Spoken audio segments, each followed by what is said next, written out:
विधानसभा में सरकार का लिखित जवाब। अब अनपढ़ भी बनेंगे जनप्रतिनिधि और जो जनसंख्या बढ़ाते हैं उनको भी सरकार देने जा रही है इनाम। जी हां, बिल्कुल ठीक सुना आपने।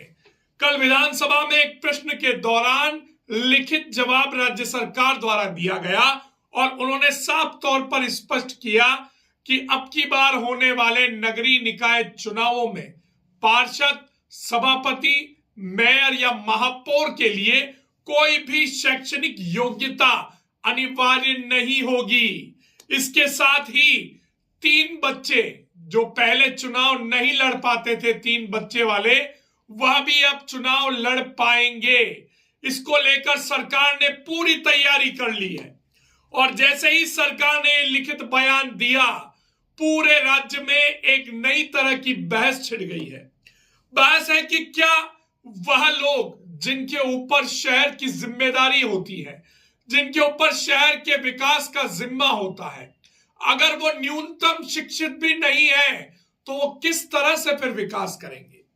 आज हमारे देश में 70 से 75 साल हो चुके हैं देश को आजाद हुए और विगत वर्षों में हमने अनपढ़ नेताओं द्वारा किए गए कार्यों का आकलन किया है।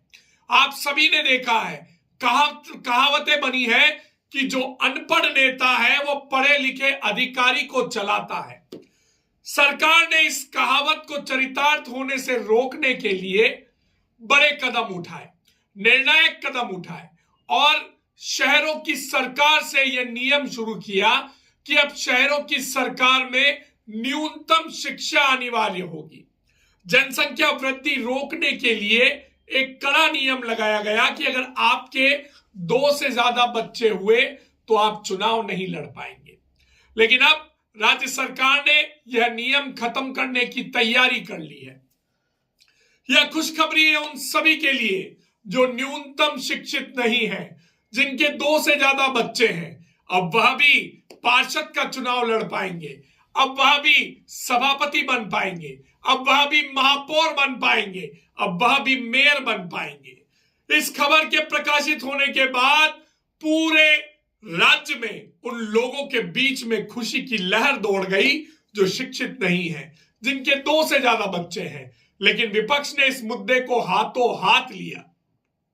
विपक्ष का कहना है कि सरकार जो है वो असाक्षरता को बढ़ा रही है, जो पढ़ने लिखने वाला माहौल है उसे बिगाड़ रही है और जनसंख्या वृद्धि को रोकने के लिए पूर्ववर्ती सरकारों ने जो नियम बनाए थे, जो कानून बनाए थे, उसे हटाकर जनसंख्या बढ़ोतरी करने वालों को बढ़ावा दे रही है। अब ये तो सरकार ही जाने कि सरकार ने ऐसा क्यों किया, लेकिन सरकार ने यहां एक तर्क दिया है। सरकार का कहना है कि लोकतंत्र में चुनाव लड़ना सबका मौलिक अधिकार है। सरकार ने बिल्कुल ठीक कहा, आप मौलिक अधिकार समझ सकते हैं, लेकिन फिर भी माननीय एक बात तो आपको समझनी होगी। अगर वह लोग सिस्टम में आकर बैठ जाएंगे जो शिक्षित नहीं है, तो वह किस तरह से आम जनता की समस्याओं को लेकर सुझाव दे पाएंगे, किस तरह से प्रस्ताव बना पाएंगे, किस तरह से आम जनता की समस्याओं को सुलझा पाएंगे। एक बहुत बड़ा सोचनीय प्रश्न है। पूर्ववर्ती सरकारों ने क्यों इस नियम को बनाया था? सरकार को उस पर भी गौर करना चाहिए था। सिर्फ कुछ लोगों के कहने से असाक्षर को सिस्टम में बिठा देना या जनसंख्या वृद्धि करने वालों को सिस्टम में बिठा देना, यह तो सीधे तौर पर सिस्टम के साथ खिलवाड़ करने जैसा है।